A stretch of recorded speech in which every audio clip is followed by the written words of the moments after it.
The WNBA playoffs were buzzing with excitement and anticipation.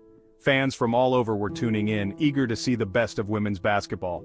Caitlin Clark, the Iowa superstar, was electrifying on the court. Her dynamic play style and incredible skill set drew fans in droves. Arenas were packed to the brim, and TV ratings soared to new heights. It was a golden era for the WNBA, with Clark at the center of it all. But then, in a shocking turn of events, Clark's Las Vegas Aces were eliminated from the playoffs. Suddenly, everything changed. Viewership plummeted almost overnight. The once packed arenas now felt eerily empty. The energy and excitement that had been so palpable were gone, leaving a void that was hard to ignore. Clark's absence was impossible to ignore.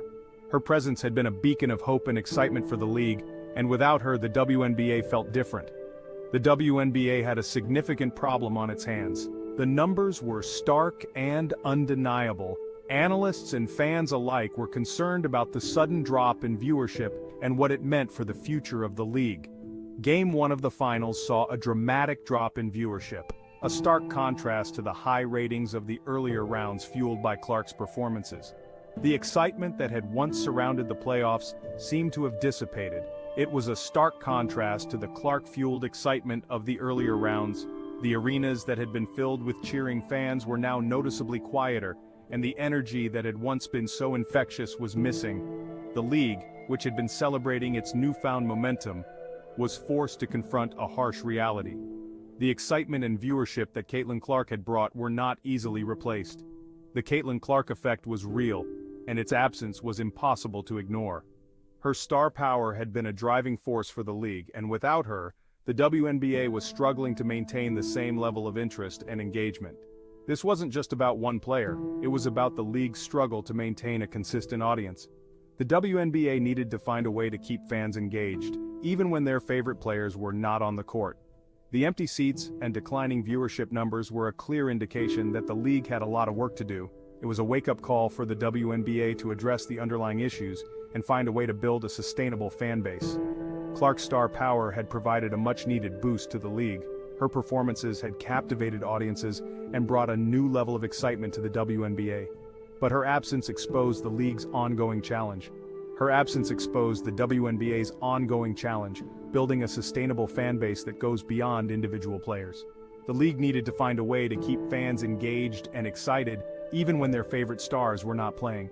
The question now is, what happens next?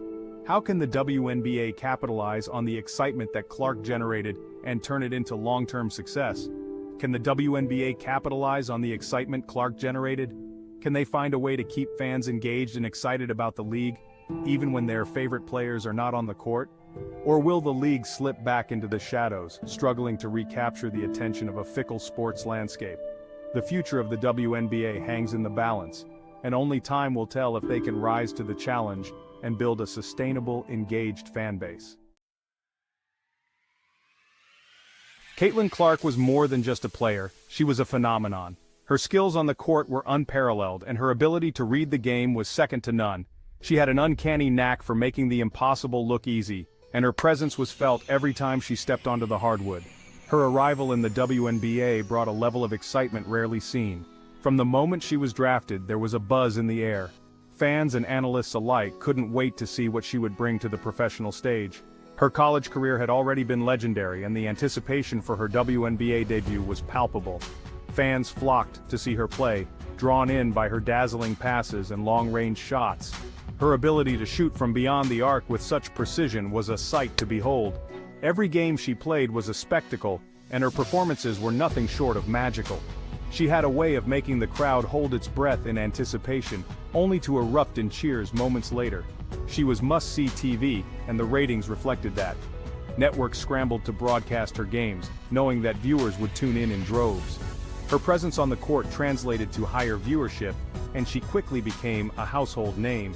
The media couldn't get enough of her, and her highlights were played on repeat. During the regular season, games featuring Clark's aces consistently drew higher viewership. It wasn't just about the numbers, it was about the experience. Watching Caitlin Clark play was an event, something that fans marked on their calendars. Her games were a hot ticket, and everyone wanted to be part of the action. Attendance at their games surged, with fans eager to witness her electrifying style firsthand. The arenas were packed, and the energy was electric. People traveled from far and wide just to catch a glimpse of her in action. She had a magnetic pull that drew people in, and her performances never disappointed. She transcended the sport, becoming a household name and captivating a wider audience. It wasn't just basketball fans who knew her name. She had crossed over into mainstream culture. Her influence extended beyond the court, and she became a role model for young athletes everywhere. Her story was one of hard work, dedication, and undeniable talent. Social media was abuzz with Clark highlights. Every game she played produced moments that were perfect for sharing. Her plays went viral and she became a trending topic after every performance. Fans and celebrities alike shared their admiration for her, and her social media following grew exponentially. Her jersey became a top seller. Merchandise featuring her name and number flew off the shelves. Fans wanted to show their support and be part of the Caitlin Clark phenomenon. Wearing her jersey became a badge of honor, and it was a common sight at games and on the streets. She was everywhere, bringing a youthful energy and undeniable talent that resonated with fans. Her celebrations were infectious, and her passion for the game was evident in every moment. She played with a joy that was impossible to ignore, and it made her performances even more special. The WNBA had a bona fide star on its hands, and for a brief shining moment the league seemed poised for a breakthrough. Caitlin Clark represented the future of the league, and her impact was felt both on and off the court. She brought attention and credibility to the WNBA, and her presence was a game-changer. But Clark's impact went beyond numbers. She inspired a new generation of players and fans. Her story was one of perseverance and triumph, and it resonated with people from all walks of life. She showed that with hard work and determination, anything was possible. She brought a swagger and confidence that was infectious. Her teammates fed off her energy, and it elevated their play. She was a leader on and off the court, and her presence made everyone around her better. Her confidence was a key part of her game, and it was something that set her apart. Her joy for the game was evident in every possession, inspiring both her teammates and fans. She played with a smile on her face, and it was clear that she loved every moment. Her passion was contagious, and it made watching her play an absolute joy. She reminded everyone why they fell in love with the game in the first place. The WNBA had found its new face, and the future seemed brighter than ever. Caitlin Clark's time in the league may have been brief, but her impact was lasting. She left an indelible mark on the sport, and her legacy will be remembered for years to come. The league was forever changed by her presence, and she will always be remembered as a star that briefly lit up the league. A'ja Wilson, the WNBA superstar, didn't hold back. With Clark's aces out of the playoffs, Wilson voiced her concerns. "We have to figure out how to keep people engaged," she said, highlighting the league's struggle to maintain momentum without Clark's star power. Wilson's comments weren't meant to diminish her opponents. They were a sobering assessment of the WNBA's reality. Clark's absence had exposed a vulnerability. The league, despite its incredible talent, still relied heavily on individual stars to draw in casual fans. "It's bigger than basketball," Wilson added, emphasizing the need for the WNBA to build a sustainable future. She understood that relying on individual players was not a long-term solution.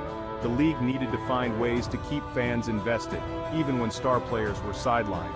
Wilson's words were a call to action. The WNBA had a choice to make. It could either address its shortcomings and build a more robust fan base, or risk falling back into the shadows, its potential unrealized. Section 4, Bruised and Battered. The physicality of the WNBA playoffs. The WNBA playoffs are known for their intensity, but this year the physicality reached a new level. Players were constantly knocked to the floor. Hard fouls were commonplace. The games were a battle of attrition, pushing the limits of acceptable play. This aggressive style of play wasn't limited to one team or player. It was a league-wide phenomenon, a reflection of the high stakes and the desire to win at all costs. But this physicality came at a cost, raising concerns about player safety and the long-term impact of such a grueling style. The referees seemed hesitant to blow the whistle. Questionable calls, or lack thereof, fueled the frustration. Players, coaches, and fans alike questioned whether the officiating was keeping up with the intensity of the game. This physicality, while part of the WNBA's DNA, became a point of contention. Was it sustainable? Was it good for the league? Or was it putting players at risk and potentially driving away fans concerned about the well-being of their favorite athletes? Section 5. Where were the refs? Questionable calls fuel frustration. The WNBA playoffs were a battleground and the referees seemed lost in the chaos. The stakes were high and every call or lack thereof had the potential to change the course of the game. Fans and players alike were on edge, waiting to see how the officials would handle the pressure. Questionable calls, or the lack thereof, became a recurring theme. It wasn't just one or two instances, it felt like every game had its share of controversial moments. The inconsistency in officiating was glaring, and it didn't go unnoticed. Players and coaches were left fuming, their frustrations boiling over. The emotional toll was evident as they argued with referees, pleading for fairness and consistency. The tension on the court was palpable, and it was clear that the officiating was affecting the players' performance and morale. One game in particular stood out. It was a pivotal moment in the series and the outcome hinged on the referees' decisions. The pressure was immense and everyone was watching closely. A hard foul sent a player crashing to the floor, no whistle. The silence from the referees was deafening and the disbelief was written all over the faces of the players and fans. The crowd erupted in anger. Boos and jeers filled the arena as fans expressed their outrage. The atmosphere was electric, and the fans' passion was a testament to how much they cared about the integrity of the game. Replays showed clear contact, yet the referees remained silent. The slow-motion footage left no room for doubt, and the commentators were quick to point out the missed call. It was a moment that would be replayed and discussed endlessly. The no call became a symbol of the inconsistent officiating that plagued the playoffs. It wasn't just about this one incident. It was a reflection of a larger problem that had been brewing throughout the series. This wasn't just about one bad call. It was about a pattern of inconsistency that left players feeling unprotected. The accumulation of questionable decisions created an environment of uncertainty and frustration. It was about a pattern of inconsistency that left players feeling unprotected. The lack of clear and consistent officiating standards made it difficult for players to know what to expect, and it affected their ability to play their best game. The lack of accountability fueled a sense of frustration and distrust. Players and coaches began to question the integrity of the officiating, and the trust that is essential for a fair competition was eroded. Players, accustomed to a certain level of physicality, felt the line had been crossed. The game became more about surviving the physical onslaught than showcasing their skills. The referees' inability to control the physicality of the game was a major concern. The referees, often the target of criticism in any sport, became central to the WNBA's playoff narrative. Their decisions, or lack thereof, were scrutinized and debated endlessly. The spotlight was on them, and they were found wanting. Their inability to maintain control of the game raised serious concerns. Was it incompetence, or was it something more insidious? The questions lingered, and the lack of answers only added to the frustration. Or were they simply overwhelmed by the intensity of the playoffs? The pressure of the postseason can be immense, and it's possible that the referees were just as affected by it as the players, but that doesn't excuse the mistakes. Whatever the reason, the officiating became a black eye on an otherwise compelling postseason. The WNBA playoffs are supposed to be a showcase of the best the league has to offer, but the referee's performance overshadowed the players' efforts. It's a situation that needs to be addressed if the league wants to maintain its credibility and ensure a fair and competitive environment for all.